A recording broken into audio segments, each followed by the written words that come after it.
The wind came down off the ridges in the late autumn like it was stripping the world clean. Trees went bare overnight, and the creek behind the old Haler place ran black with churned-up silt. It was on a Sunday that Emery Cobb first saw her. He'd come into the town of Whitlash to trade for seed oats and tin wire and to pick up a boot he'd left for mending. The streets were mostly mud and cold air by then, the last traders dragging out before snow took the high road. The girl was standing outside Hart Lubbock's feed store with a man's broad hand locked around her wrist, too tight for affection. Emery didn't stop walking, but he saw enough. Her hair was pinned up poorly, loose at the neck, the kind of knot a woman makes when her hands are shaking. He didn't go to the store first. He went around back where Hart was rolling a smoke behind a stack of barrel scrap. "Lubbock," Emery said. Hart squinted up at him, skin brown and cracked like tobacco. "You come for your wire.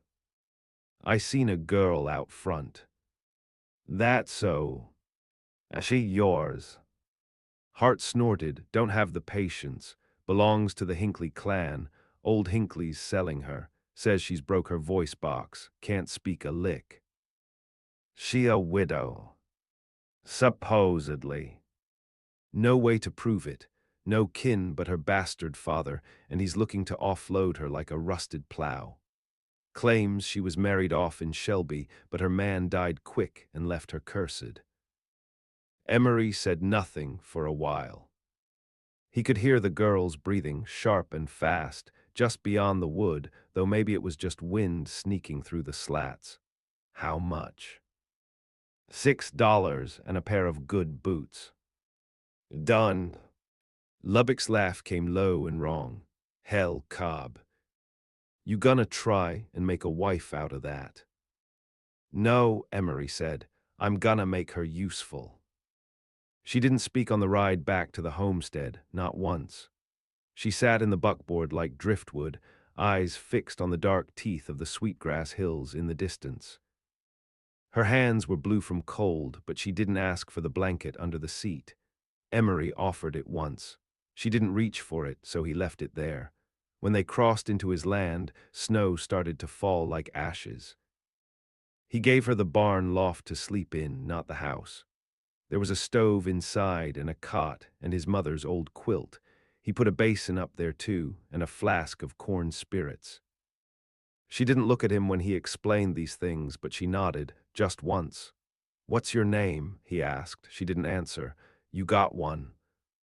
She stared at the stove. "Fine," he muttered. "I'll call you Ruth." It was a name he remembered from somewhere. A Bible, probably, or a woman who died too young. She started work the next morning. She was up before him, already in the chicken run gathering eggs. She didn't flinch when the rooster lunged, didn't hesitate when the weather worsened. Over the days that followed, she stitched feed sacks, slaughtered rabbits, and fixed the sagging line on the north fence. She worked like a man might, if a man had something to prove and know where to speak it. Emery watched her from the field, from the porch, from the corners of his own exhaustion. She moved with the stillness of someone who'd learned how not to take up space. By the second week, she'd taken over his mother's kitchen.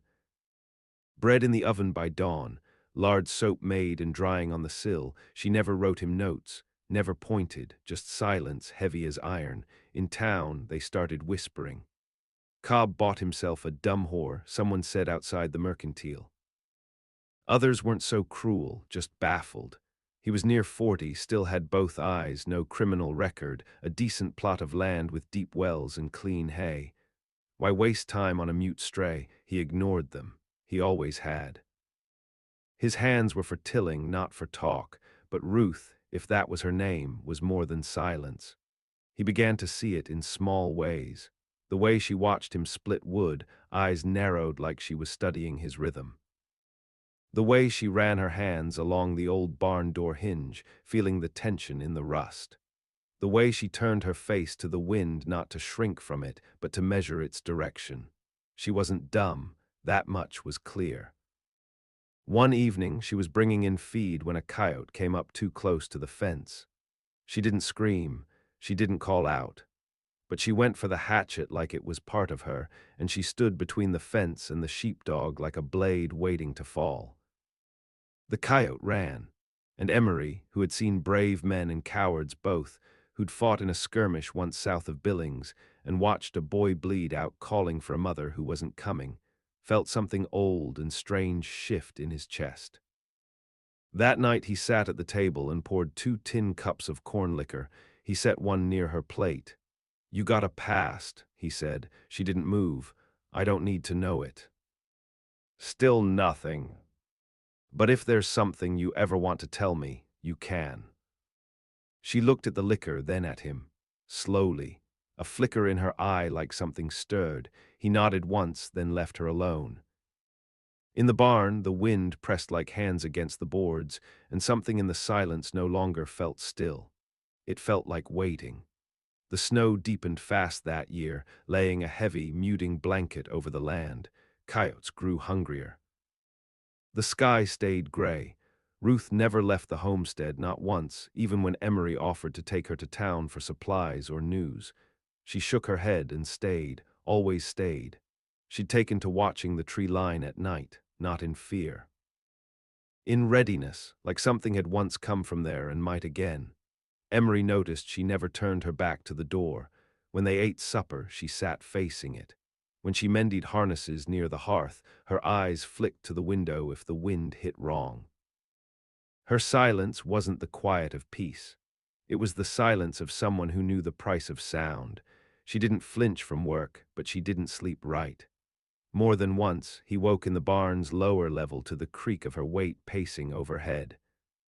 Slow, deliberate steps, again and again, like she was testing the strength of the floor. He never called up to her. Let her pace. Weeks passed. The river froze solid. His hog got sick and died, lungs full of frostbit air. Ruth cut it up without a word, salted and hung the meat in the cellar, then scrubbed herself raw at the pump. She moved through the motions of a farmer's life like she'd lived it before, or like she meant to live it longer than anyone else ever had. One night mid-January, Emery heard something he hadn't in months. Laughter. It came from the barn, sharp and sudden. One bark of it cut off fast, not a man's voice. A woman's, hoarse, rusty, full of something he didn't understand.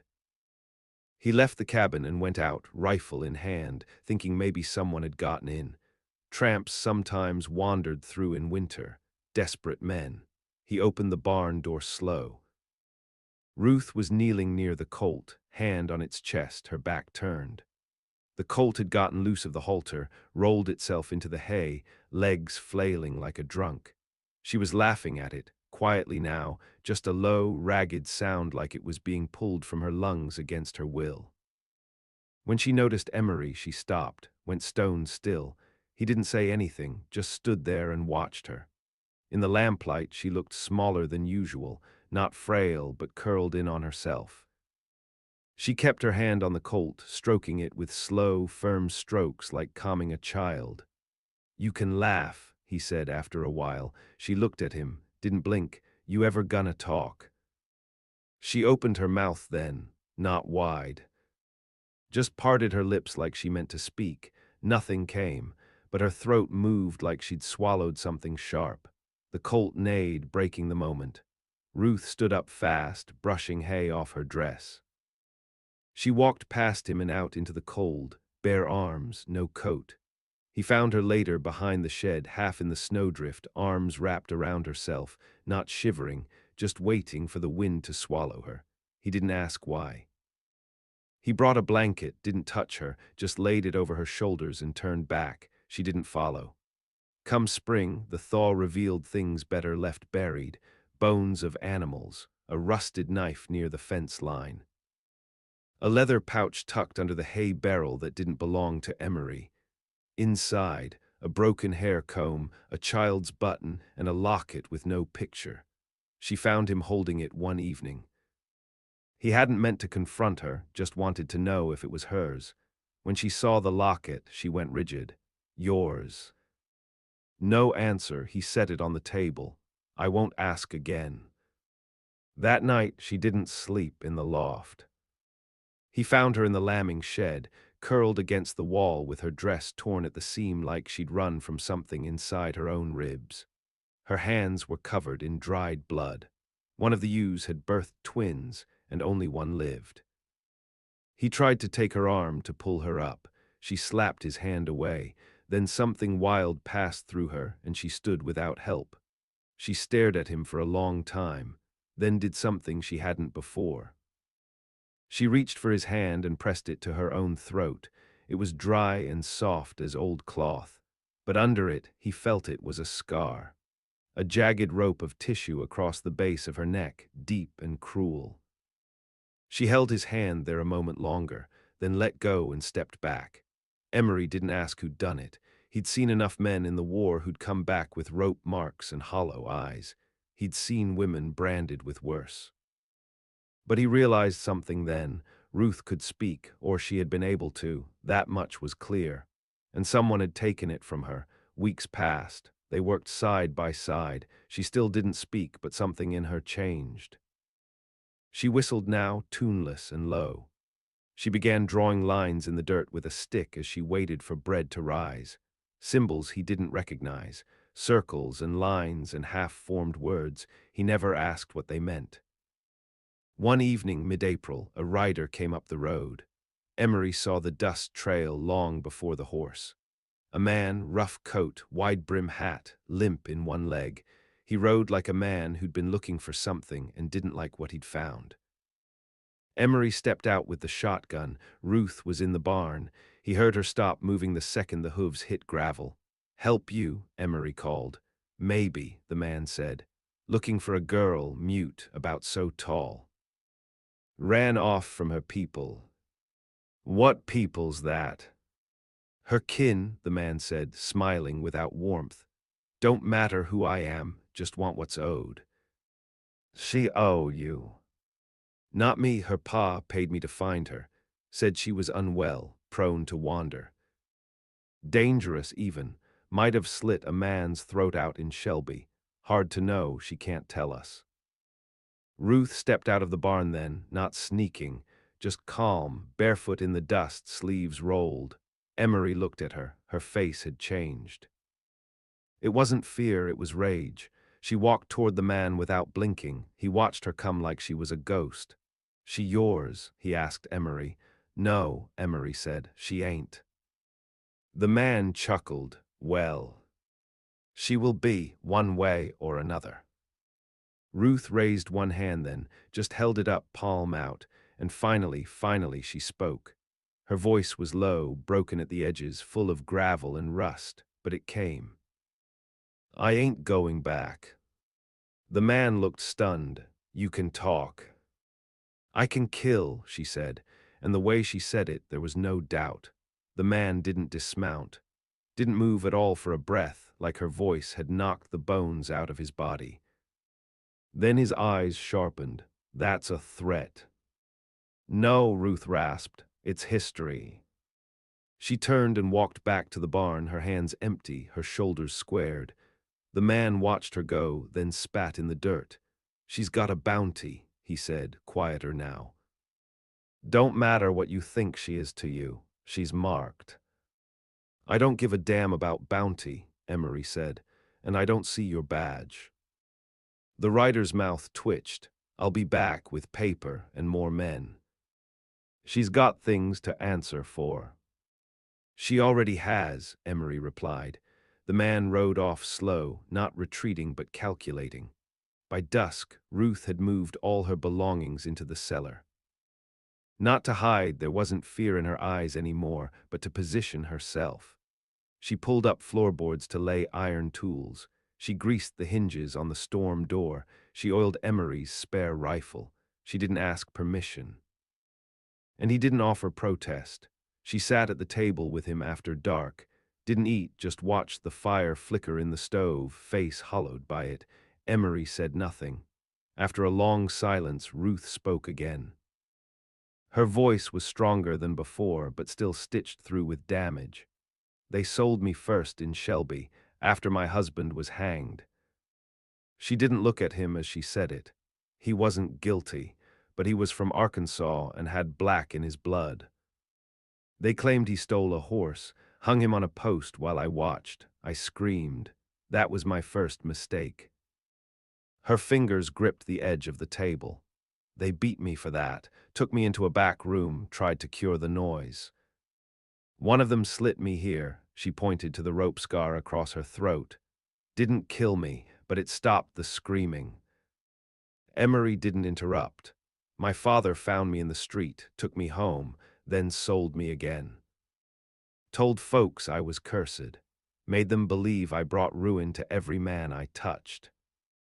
Her eyes turned to him now, cold and sharp. They weren't wrong. He said nothing. She looked at the fire again. I killed a man after that. One of the ones who held me down, buried the knife under his ribs while he slept. She didn't say it with pride, just fact. Since then, I've run. Every place I've stopped, someone tried to own me. Until now. She looked at him, and for the first time since he'd known her, there was no mask on her face. I don't know what you want from me, Emery Cobb, but if you ever try to sell me like the rest. He didn't let her finish. I won't, he said, a long silence. Then she nodded. The next morning he found her in the field digging post holes. The earth was still stiff from the tail end of frost, but she worked like it owed her something. She didn't pause even when he brought her water. He worked beside her that day, didn't talk, just dug. Post after post until the sun hung low and red and their hands bled from the shovel handles.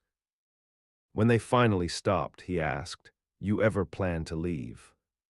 She wiped her brow with a strip of torn cloth. That man'll come back. I know. He'll bring others. I'll be here. She looked at him long, like she was trying to see something deeper than words. Then nodded. 2 days later, the rider came back, not alone, 4 others with him.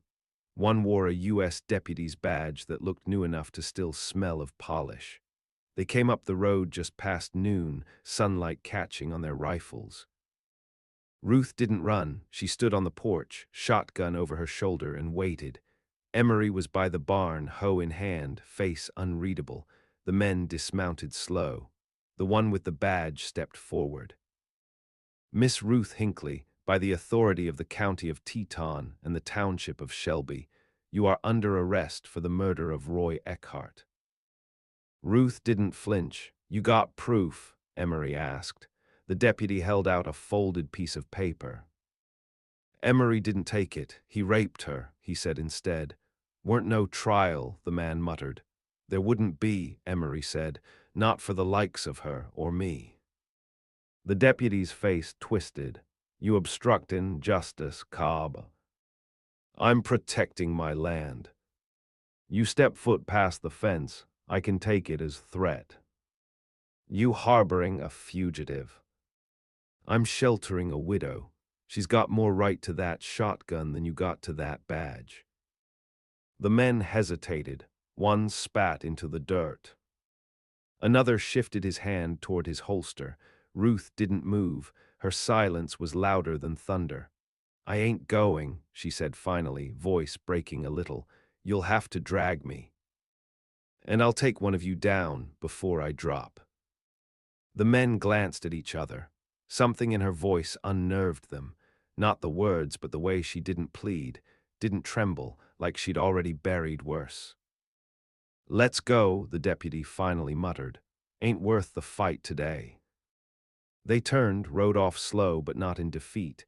In calculation, they'd be back, stronger, maybe legal this time. After they vanished over the ridge, Ruth collapsed. Not from weakness, from the weight of being seen. Emery lifted her up, didn't speak, carried her inside like she was his own, laid her down on the old horsehair couch, covered her with the quilt she'd mended. She slept like stone, no pacing. No half-startled jerks, just deep, clean silence. That night Emery sat outside on the porch, whittling, in his hand a fresh knife. He didn't pray, but he waited. The rains came in May, harder than they had in years. Thunder shook the hills. The fields turned to black, soupy pits, and the fences leaned under the weight of wet wind. But the cabin held, the cellar held, Ruth held. They kept the lanterns low at night now, not for fear, but for caution. Word had spread since the men came. Emery could feel it in the way the postmaster paused longer than usual when handing over the parcel, in the way the horses shied near the edge of town. The kind of tension that grows around a place where blood is expected to be spilled. Ruth took to wearing trousers around the homestead, the loose canvas kind Emery's mother used for calving seasons. Her hair stayed pinned back, but sometimes it came loose when she worked, falling across her scar like a curtain. Emery never touched it. He wouldn't have dared. They built traps along the back ridge, trip wires, dugouts with spikes. Not out of paranoia, Ruth knew the difference, but preparation. She kept Emery's long gun clean and checked the rounds nightly. Her right shoulder still bore a burn mark from a stove pipe she touched too soon last winter. She rubbed it sometimes when the wind changed, and yet there were moments. He caught her humming once, barely audible, as she stirred a pot of beans. The tune had no name, but it sounded like something remembered from before ruin. Another time she left a scrap of cloth folded on his chair, mended clean with a sprig of sage tucked inside. She never mentioned it. They didn't speak of love, that would have been foolish, but something thick as marrow had begun to bind them. He felt it when she stood behind him on the porch, arms crossed, watching the road for shadows. He felt it when she took the pistol from the windowsill and loaded it without looking, muscle memory precise and cold. She'd come from fire. That was clear, but she hadn't burned up. She'd become something else.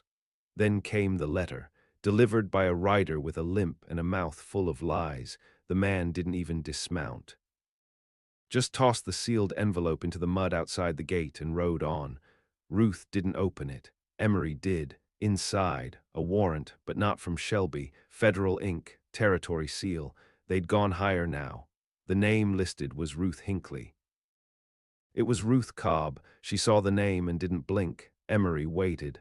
They filed marriage papers, she said flatly, not by me. They forged it. Means they can arrest you for harboring your own wife. Emery felt something old coil inside him. Not fear, rage. What else they say? They're coming with papers, no trial, just detention. She looked at him. They mean to disappear me. He didn't ask how she knew. She'd seen that kind of paper before. She stood, went to the gun cabinet. Took down the Henry rifle and a box of cartridges. I'm not hiding anymore. He didn't argue. Instead, he dug into the trunk beneath his bed. Pulled out the clothes he'd sworn never to wear again, dark duster, leather belt with twin buckles, boots he hadn't touched since 1874. He strapped the revolver on last. Ruth watched him without comment, just nodded once. They didn't say goodbye to the homestead. They didn't need to.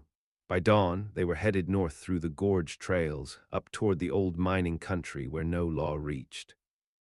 The land there was rough, caves and cliffs, deer trails twisted by snowmelt and time. Emery knew some of it. Ruth knew more.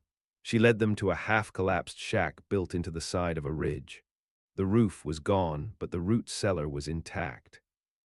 She opened it like it was hers. Stayed here one winter, after I ran. The inside stank of mold and rat droppings, but the walls were dry. They lit no fire, ate cold beans, slept in shifts. 3 days passed, then movement. Tracks in the dirt, cigarette ends too fresh to be wind-blown, horse manure in a pattern, 5 riders, maybe 6. They found the cabin, Ruth whispered. Emery looked out at the slope. They'll comb this ridge next.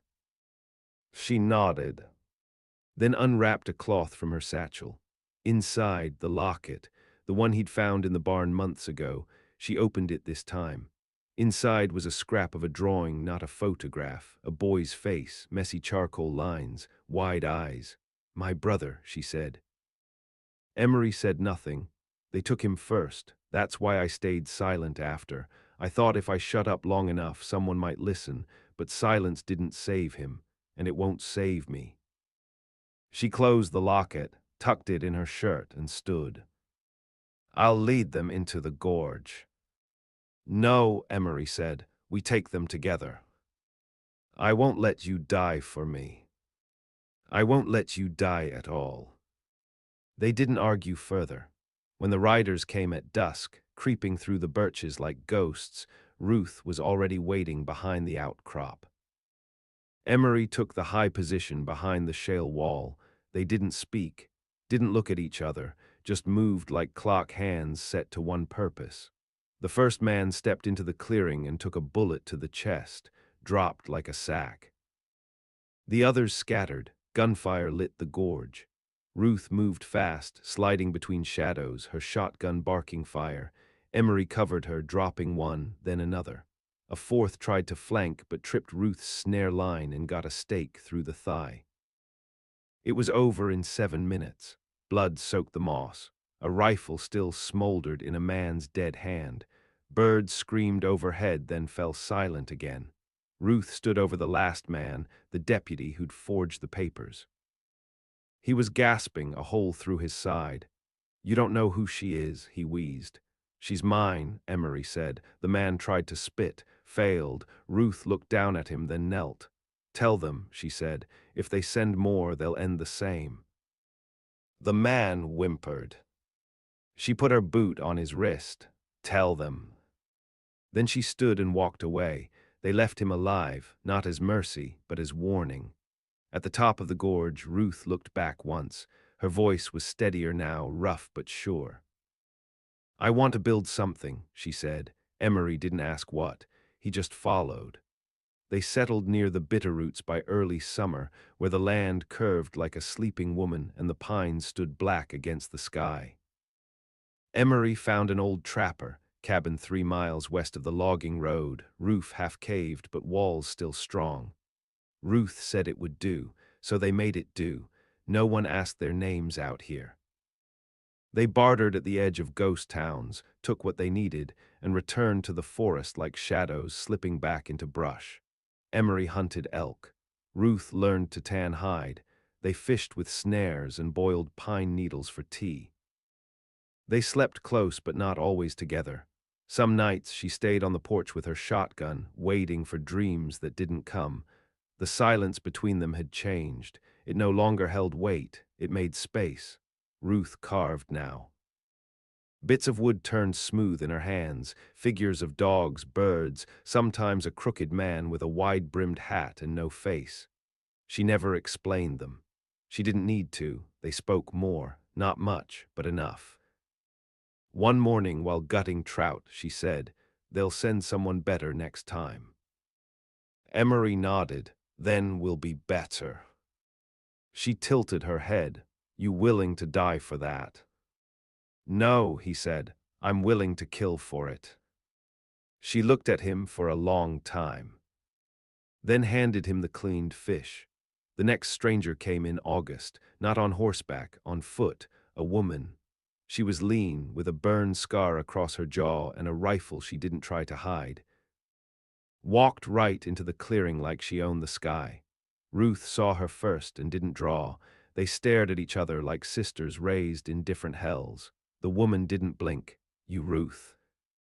Ruth stood. "Who's asking?" "Name, Calla." "I was in Shelby the night you ran." Ruth didn't answer. "I saw what they did, couldn't stop it then. Been stopping other things since." Emery stepped forward. Calla looked him over. "You the one who keeps her breathing?" "I try." She nodded. "Good." Ruth crossed her arms. "Why are you here?" "They think you're dead." Emery raised a brow. Calla smiled without warmth. "The man you left alive crawled back to Shelby, told a tale so warped nobody believed it.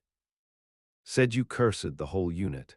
Said your eyes turned black and your blood ran cold. They said he lost his mind. They buried him in the asylum 2 weeks later." "So they stopped hunting?" Ruth asked. They paused. Law's like a dog, it forgets sometimes, but it always comes back to the scent. Why tell me this? Calla shrugged, because I believe you lived, and because I wanted to see what a woman looks like after the fire don't kill her. She stayed that night. Ate with them, told stories of towns gone wrong, of women dragged into jails and never returned, of marshals bought cheap and judges blinder than snakes. In the dark, Ruth finally asked, "You ever kill one?" Calla didn't answer for a long while. Then not fast. They drank after that, corn whiskey bitter as bone. When Calla left at dawn, Ruth walked with her to the tree line. "You find others like me?" Ruth asked. Calla nodded. "A few, scattered, hidden." "Where?" "There's a place, no name. Up north, past the line." Ruth said nothing. Calla placed a folded paper in her hand. "Map, if you change your mind." Ruth burned it that night. Emery watched the flame curl and twist in the basin. "Why? I already have a place."